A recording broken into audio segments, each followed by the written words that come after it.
Está con nosotros nuestro querido amigo el ingeniero Sebastián García Parra de IDATA a propósito de la industria del etiquetado de datos para la inteligencia artificial. Buen día, bienvenido, Sebastián. Buen día, contento de estar acá, Ale. ¿Todo bien? Tengo que hacer una precisión, mandé a Juan Raúl, quedamos de despedirnos la semana que viene, pero no, la semana que viene ya, el próximo miércoles 25, así que inadvertidamente, seguramente fue un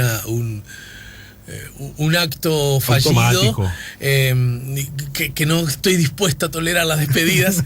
No nos vamos a ver recién hasta el año que viene, en febrero, porque durante enero la dirección de la radio resolvió, como lo viene haciendo en los últimos años, que no salgamos en vivo, así que nos reencontraremos con la gente en febrero.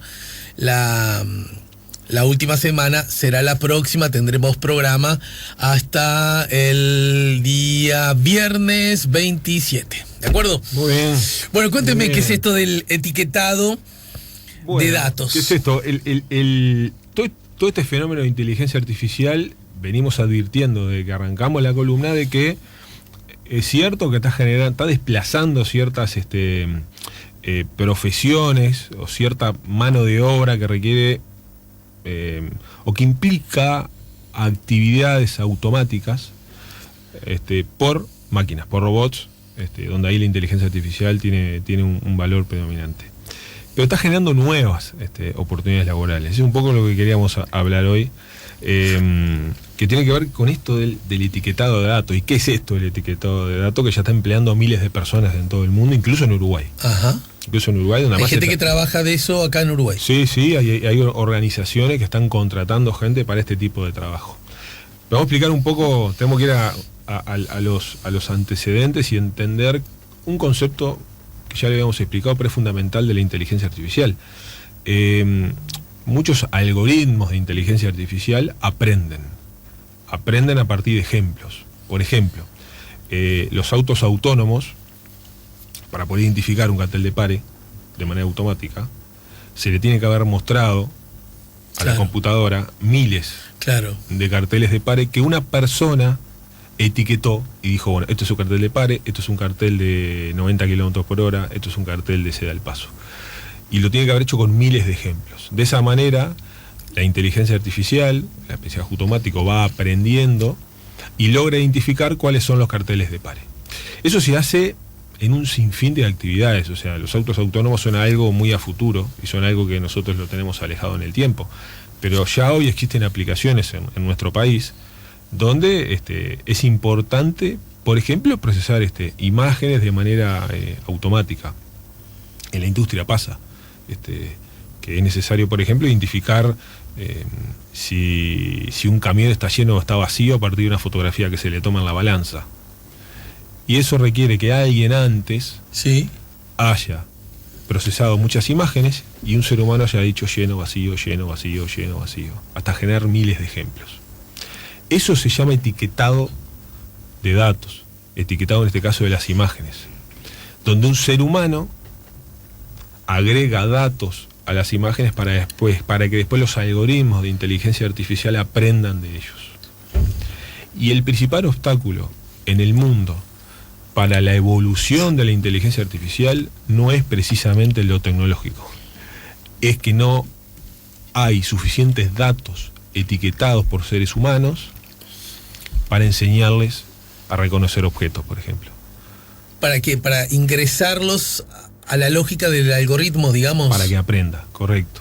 Para que aprenda se precisan más datos que hayan sido etiquetados por seres humanos. Y eso significa, se precisan más personas, muy bien. Se precisan muchas personas. ¿Y en qué consiste exactamente el trabajo de etiquetar? Es decir, hay una mano, una persona, hay perdón la obviedad, una etiqueta y yo escribo en ella. ¿Cómo es la cosa? Te cuento algo que estamos haciendo hoy en la empresa, que me parece que es bien representativo. Estamos trabajando para una empresa de Estados Unidos que nos contrató para identificar de manera automática en los videos de fútbol cuando hay un tiro libre, cuando hay un gol, cuando se muestra la tribuna, y cuando hay un penal. ¿Está bien? O sea, la máquina sola, analizando el video, tiene que identificar cuando se dan esos acontecimientos en el partido de fútbol. ¿Cómo se hace? Ahora vamos. ¿Para qué lo quieren esto? porque se ahorran un montón de horas de edición. Ahora los resúmenes de los partidos, si logramos identificar esos acontecimientos, se hacen de forma casi que automática. Porque ya la máquina sabe dónde fue el gol, sabe dónde fue la tribuna, sabe dónde fue el tiro libre, sabe dónde fue el penal, tiene los principales acontecimientos del partido y genera 2 o 3 minutos de resumen del partido sin que lo haga un editor. Ajá. Y eso reduce los costos muchísimo y los tiempos. Ahora, ¿cómo se hace esto? Tenemos que enseñarle a la máquina qué significa que un cuadro del video es un penal, o que cuando un cuadro de video significa que es un gol. Y eso lo tiene que hacer una persona. Entonces tuvimos que poner a personas sentadas adelante de la máquina, sí, mirando partidos de fútbol. De hecho, nosotros tenemos gente que hoy está trabajando mirando partidos de fútbol, está buenísimo, ¿no? Sí, te iba a decir, buen laburo. Claro. Exacto, que está mirando partidos de la UEFA además. Salgo de Canal 12 a las 4, 4:30, poneme un par de partidos que la paso rebomba. Tenemos algunos partidos de la B que no están tan buenos. Bueno, pero soy de Liverpool, tampoco no puedo olvidarme tan fácilmente como la cosa. Pero es muy divertido. Entonces, claro, en la medida que hay una herramienta que muestra el video, ellos van poniendo pausa, por ejemplo, cuando aparece un gol, y tiene un botoncito que dice penal. Tiene un botoncito que dice tiro libre. De esa manera van generando ejemplos de imágenes que le permiten luego a la máquina aprender cuándo efectivamente hay un penal. ¿Y cuántos ejemplos necesitan las máquinas para aprender? Esa es una excelente pregunta que es la más hecha en la industria. Nos dicen los clientes, nos dicen, sí, ¿cuántas imágenes te tengo que dar? Muchas. Y muchas puede ser en el orden de miles de imágenes para que la máquina logre interpretar con buena precisión que ahí se está identificando ese objeto. En este caso, porque es fútbol, nosotros lo podemos hacer. Ahora, ¿qué pasa si queremos entrenar una máquina que lo que tiene que identificar es un tumor en una imagen de por ejemplo, de una tomografía o una resonancia? Ahí no lo puede hacer cualquier persona, lo tiene que hacer una persona entrenada, un imagenólogo, que tenga claro cuál es la imagen que se necesita reconocer. Ajá.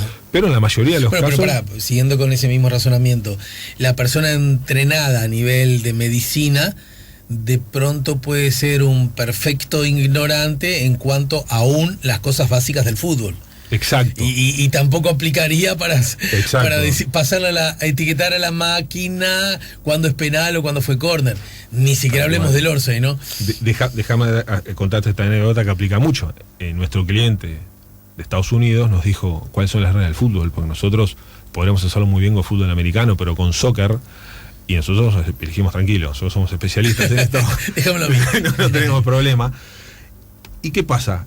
Ya como este perfil, esta tarea, es muy compleja o sería muy cara que lo hagan determinados perfiles, ya empezaron a aparecer empresas, organizaciones que venden el servicio, donde empresas como iData pueden tercerizar la tarea de etiquetado para que lo hagan ellos.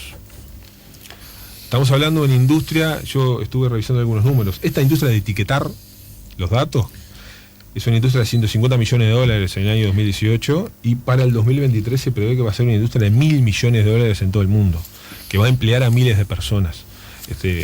Hay empresas indias, por ejemplo, Imerit, que tiene sede en India y en Estados Unidos, que emplea a 2.200 personas para esto, donde ellos mismos dicen que las personas que están trabajando para ellos cuatriplicaron los ingresos que tenían antes, porque están trabajando en otras actividades de menor valor agregado. Uh-huh.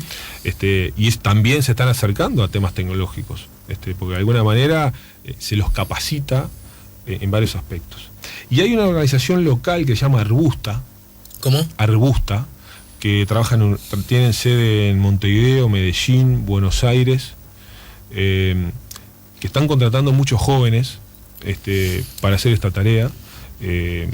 Donde, bueno, están trabajando en lo que es clasificación de imágenes, clasificación también de textos, y se los contrata en muchos casos full time para hacer esta tarea.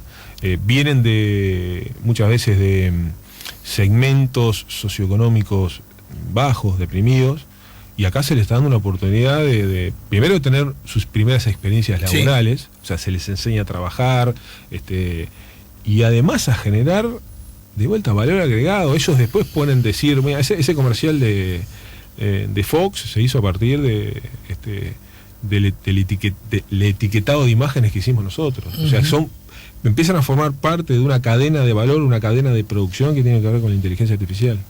Y entonces, hoy día en Uruguay, a propósito de esto, que se lo puede adjetivar como incipiente. Sí, yo diría ya instalado. Ya instalado, bien.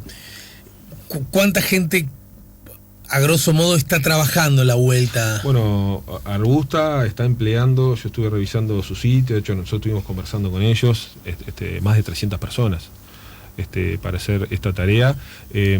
Pero ustedes en IDATA me estás diciendo que lo mismo para los penales y esto del fútbol. Bueno, nosotros lo estamos haciendo, pero ya estamos conversando con este tipo de organizaciones para tercerizar este trabajo, porque seguramente lo hagan mejor que nosotros, además. Y además, algo que a nosotros nos llamó mucho la atención, nosotros ahora tenemos un integrante del equipo que está en un evento en Nueva York de inteligencia artificial, y antes uno veía en esos eventos que la mayoría de los stands de empresas, aparece IBM, aparece Microsoft, aparecen las grandes empresas vendiendo tecnología.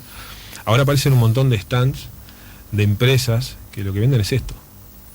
O sea, que le venden esto a empresas como IDATA, empresas obviamente mucho más grandes. A ver, empresas como Facebook, Microsoft, y Google, YouTube en sí, que es una empresa de Google, contrata servicios de grandes empresas de este tipo para etiquetar los videos. Por ejemplo, para saber si un video tiene violencia o no, eso lo hace un ser humano y lo hacen empresas de estas características. Recién te preguntaba, Diego, antes de que comenzáramos la columna, cuando vos anunciabas de que venía la cosa, si para hacer ese trabajo, el etiquetado de datos, se requiere de una formación especial, de una condición especial. No, de hecho, a ver, como en muchos casos, lo que se termina etiquetando son datos de carácter, digamos, básico, fundamental de la vida, estamos hablando de hasta cotidianos, hasta incluso, cotidianos, ¿no? Ahí lo que se necesita es aprender procedimientos de trabajo, que estas empresas lo enseñan. O sea, no es necesario tener un conocimiento específico previo. Incluso lo que Arbusta dice en su propio sitio web es que es un mecanismo de inclusión también, este nuevo tipo de empleo.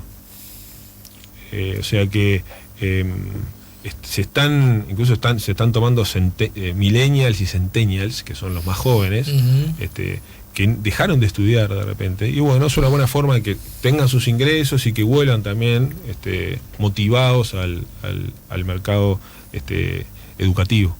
A propósito de generar, todo esto son insumos que recibe la computadora. Yo utilizo las palabras y vos anda corrigiéndolas a medida que me voy equivocando, a los efectos de que pueda tener elementos para desarrollar justamente aplicar esa inteligencia artificial, ¿no? Correcto. Y si bien, ponele, el cartel de pare, esos miles que hay que ingresar para que la computadora pueda detectar cuando hay el auto que funciona en la computadora, la computadora que funciona en el auto pueda detectar el cartel de pare, reconocerlo y por lo tanto accionar el freno cuando se manejan solos, uno puede suponer que esos miles que se ingresaron tienen, si bien pequeñas diferencias, más o menos son iguales en casi todas partes del mundo.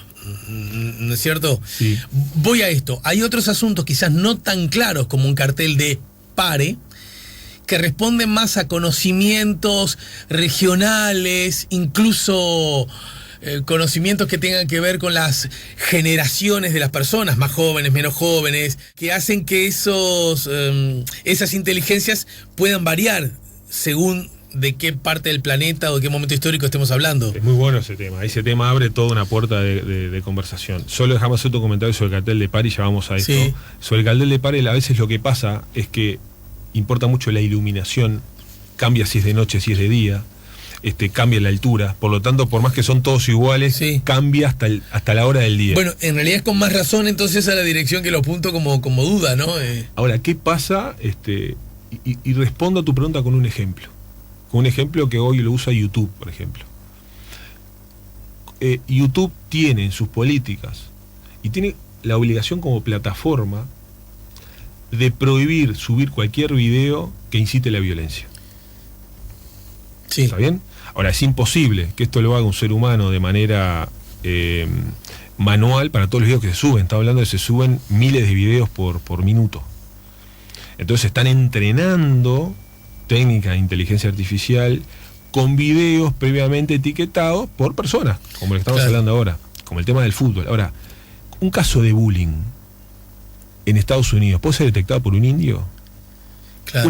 Un indio puede darse cuenta que en ese video se le está haciendo bullying a un indio. No, es imposible. Y lo mismo al revés, ¿no? Y lo mismo al revés. O sea, que hay aspectos culturales que hacen que muchas veces empresas norteamericanas no puedan contratar gente de India porque son más baratos para hacer este tipo de tareas, sino que tengan que contratar gente de Estados Unidos porque conoce la idiosincrasia, conoce la cultura y tiene claro cuándo se dan ese tipo de casos que son mucho más finos que Cartel de Pared.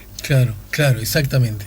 Mucho más finos que Cartel de Pared. Y en Uruguay suceden cosas de ese tipo también. Bien. Y si hubiese acá una persona que de pronto tiene problemas de trabajo y siente, uy, mirá, por ahí se me abre una posibilidad, ¿a qué señales tiene que estar atenta para saber, uy, este asunto para el cual están convocando, ni siquiera sé si se convocan a los trabajos a través del Gallito Luis? Me vino la duda si todavía existe Gallito Luis. Existe. Es decir, ¿cómo? ¿Qué pistas debe seguir para saber si ese trabajo si él puede aplicar para ese trabajo? Lo primero que yo les recomendaría es ingresar al sitio web de Arbusta. Arbusta es la novia del arbusto, ¿no? Es la novia del arbusto, exactamente. Pueden ingresar ahí, van a ver cómo funciona la empresa, dónde está localizada, pero la pueden usar como ejemplo incluso para encontrar otras.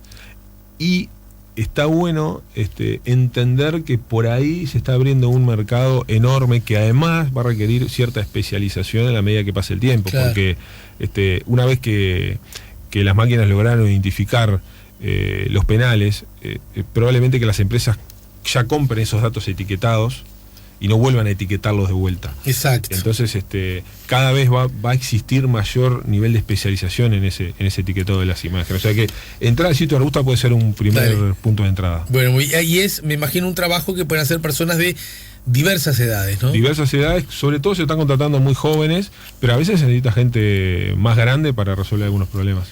Bueno, muchas gracias, Sebastián, muchas gracias. Y a vos también. No te digo que nos vamos a reencontrar la semana que viene. Febrero. Nos vamos a reencontrar recién en febrero. Aprovecho además para desearte una feliz Navidad, un feliz arranque de año y un saludo afectuoso a toda tu familia. Muchas gracias, igualmente. Gracias. Sebastián García y a todos los amigos, queridos amigos de IDATA también, ¿no? Sebastián García Parra de IDATA, en su columna Inteligencia Artificial, nos ayudó a poner la mañana en camino.